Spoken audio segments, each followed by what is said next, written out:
네, 안녕하세요. EBS 모른 작품 총정리의 총정리를 맡고 있는 강사 이승우 티처 ET입니다. 겨울바다라는 작품인데요. 네, 저도 이 겨울바다 참 좋아하는 작품인데요. 작품이 참 어렵더라고요. 그래서 같이 한번 분석해 보도록 하겠습니다. 주제는요, 삶의 절망과 허물을 극복하겠다는 거예요. 되게 어렵습니다. 그래서 도식을 역시나 준비를 한번 해봤습니다. 겨울바다가 작품의 공간적인 배경이고요. 이 작품의 전개는 시간의 흐름에 따라서 사색을 하고 그 와중에 기도도 하고요. 그러면서 심리적으로 변화의 과정을 겪게 되는데, 화자는 맨 처음 방황을 합니다. 왜냐면 삶의 참된 의미가 뭘까? 진정한 어떤 진리라는 것이 무엇일까? 알고 싶은데 알지를 못하겠는 거예요. 그래서 이때 화자에게 겨울바다라는 공간은요, 자신이 방황하는 곳, 그러면서 소멸하고 허무의 공간이라는 의미를 갖는데요. 이때 자신의 마음 상태를 불이라는 것으로 형상합니다. 자, 그러다가 시간이 지나는데, 시간이 딱 지나다 보니까 마음이 가라앉으면서 그래 하고 긍정적인 마음의 자세를 갖게 되는데, 그러면서 기도를 하면서 깨달음을 갖게 됩니다. 그러면서요, 시간이 지나서 결국엔 어떻게 되느냐? 지금 아직 참된 삶의 의미를 깨닫지 못한 자신의 허물을 극복하게 되면서 여기서 이 바다가 생성과 희망의 공간이 되고요. 그래서 자신의 마음 상태를 물로 표현을 하게 됩니다. 자, 이렇게 지금 작품의 구조를 선생님이 정리를 해봤는데요. 되게 어려운 작품이에요. 그래서 지금 여기까지 보고 이해가 안 된 학생은 다시 보고 그 뒤를 봤으면 좋겠습니다. 본문을 보겠습니다. 겨울바다에 가보았습니다. 이 겨울바다의 의미는 아까 설명했죠. 처음 나온 이 겨울바다는요, 방황의 공간이면서 소멸하는 공간이. 왜냐? 미지의 새, 보고 싶던 새들이 죽고 없습니다. 여기서 말하는 미지의 새는 뭐냐면요, 자기가 모르는 진정한 참된 삶이라는 것이 무엇이냐, 이런 것인데 그 새들이 죽고 없어요. 소멸의 공간이죠. 자, 그래서 이 겨울바다의 의미는 아까 얘기했지만 소멸의 공간이고요. 또 자, 그제 생각을 했지만 매운 해풍에 그 진실마저 눈물 절어버리고, 즉 진실도 알지 못해서 지금 내 마음 상태는 허무의 불이에요. 지금 자신의 방황하는 마음을 불이라고 얘기한 겁니다. 이 마음 상태 잘 알죠? 왠지 모르게 답답하고 터져버릴 것 같은 그 마음 있잖아요. 내가 잘 느끼는 마음인데, 자, 이 물이랑이 붙어 있는데, 이 물이랑이 불 붙어 있다, 이건 진짜 말 그대로 자기 마음속의 갈등 상태죠. 물과 불이 서로 반대잖아요. 그러면서 지금 마음 상태를 이렇게 구체적으로 형성했다라고 우리가 볼 수 있겠네요. 자, 그리고 또 특징적인 표현이 약간 있는데요. 여기 공감각적인 표현이 드러나 있습니다. 이 공감각적인 표현은요, 원래 수능에서는 이 말을 안 쓰고 감각의 전이나 이런 말을 썼습니다. 평가원 모의고사나. 그러나 공감각적 표현이라는 표현도 나왔어요, 기출문제에. 그래서 그냥 그렇게 써봤습니다. 자, 그 다음에 이제 다음 부분, 시간이 지나요. 나를 가르치는 것은 언제나 시간입니다. 시간의 흐름에 따라서 끄덕이며 지금 자신의 지금 자신의 상황을 긍정하는 그러한 모습을 갖게 되는데, 이때의 겨울바다는 바로 그래서 어떤 의미냐면요, 이때는 깨달음의 공간이라는 그러한 의미가 있습니다. 그래서 남은 날은 적어요. 삶에 대한 유한성을 알게 되는데요. 기도를 하고 더욱 뜨거운 기도의 문이 열리는 그런 영혼을 갖게 하셔서, 즉 기도를 통해서 참된 삶의 의미를 찾아야겠다라고 생각을 하게 된 거죠. 그래서 시간이 지난 겨울바다에 갔는데, 이제 이 겨울바다는요, 자신의 허물을 극복하는 곳이에요. 그래서 이 물이라는 거는 굉장히 선명한 원형적인 이미지가 있습니다. 이거 넘어갔네요. 설명하게 나와 있네요. 잠시만요.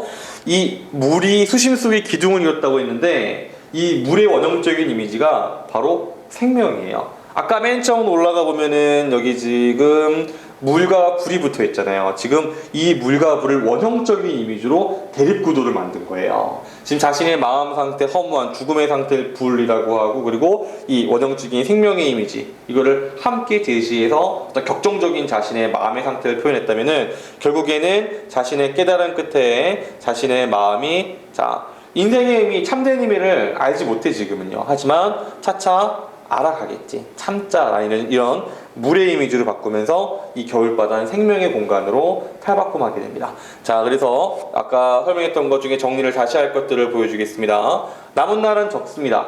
즉 삶의 참된 의미를 알기 위해서 얼마큼 더 시간을 쓸 수 있을지는 모르겠지만, 그래도 경건하게 종교적으로 극복을 하면서 이렇게 경어체를 통해서 경건한 어조를 보여주죠. 네. 자, 그러면은요. 자, 지금 마지막으로 설명할 거 추상적 관념의 시각적 형상화. 자, 사실은 자기 마음속에 인고의 기둥이 생긴 거예요. 그거를 물 속에 기둥이 이루었다고 했으니까 추상적 관념의 또 형상화가 되겠습니다. 자, 그래서 이제 출제 포인트를 보겠습니다. 자, 이 작품 보면은요, 수미상관의 구성이라고 했는데, 수미상관은 오해하면 안 되는 게, 맨 첫 번째랑 마지막 부분이 완전히 똑같은 걸 의미하는 것이 아닙니다. 완전히 똑같은 게 아니라 비슷하면 돼요. 비슷하면은 좀 변화가 있어서 상관이 없는데, 이 작품을 보면은 1년과 4년이 내용은 조금 다르지만 형태가 거의 똑같이 돼 있죠. 그래서 수미상관의 구성, 형태적인 안정감과 어떤 내용의 강조가 될 수도 있고요. 혹은 주제를 효과적으로 드러낼 수도 있고 운일감을 줄 수 있다는 거 잘 기억해 주세요. 자, 물과 불의 대립적인 이미지는요. 특히 여기서 물과 불은 원형적인 이미지라고 했습니다. 원형적인 이미지라는 거는요. 그 단어, 그 소재 자체가 가지고 있는, 그러니까 인류가 보편적으로 떠올릴 수 있는 그런 의미를 말하는 거예요.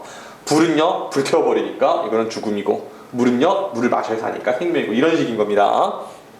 그 다음에 이 부분들은 넘어가도록 하겠습니다.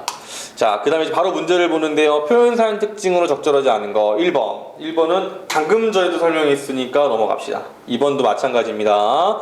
3번 마찬가지죠. 물과 불의 대립인데 4번. 도치, 즉 우리말의 어순을 바꾸는 설명 방식은 없어요. 그래서 정답은 4번이 되겠습니다. 5번. 기도하는 듯한 독백의 어조를 통해, 독백조의 어조. 대답하는 사람도 없고 그냥 뭐 하소서. 이거는 분명히 누군가 절대자에게 하는 바치는 말이잖아요. 그죠? 근데 대답을 하지 않으니까 독백이죠. 그래서 정답은 4번이 되겠습니다. 두 번째 문제. 보기는 겨울바다에 대해서 화자가 인식한 것을 정리를 해본 거예요. 자, 보기를 보면은 소멸과 절망의 공간이다, 뭐 깨달음의 공간이다, 생선과 희망의 공간이 있는데, 지금 여기 적어놓은 곳은 사실 제가 앞에 도시가 시킨 거랑 똑같은 내용이죠. 1번부터 보겠습니다. 1번.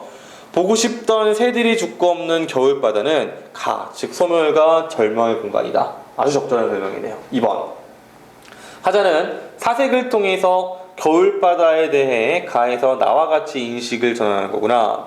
자, 화자는 사색을 합니다. 자, 시간이 언제 날 가르치시는구나. 끄덕끄덕 인정하죠. 그죠? 그런 장면이 있었어요. 2번도 적절하네요. 3번.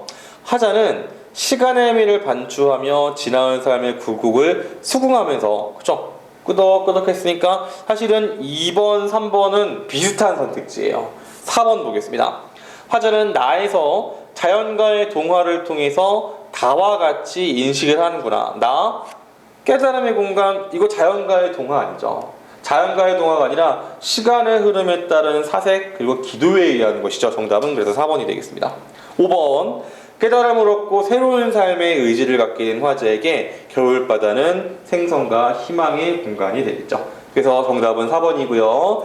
자, 겨울바다에 대한 수업을 마치고요. 자, 다음 강의도 보겠습니다. 그럼 만점을 기원합니다. 화이팅!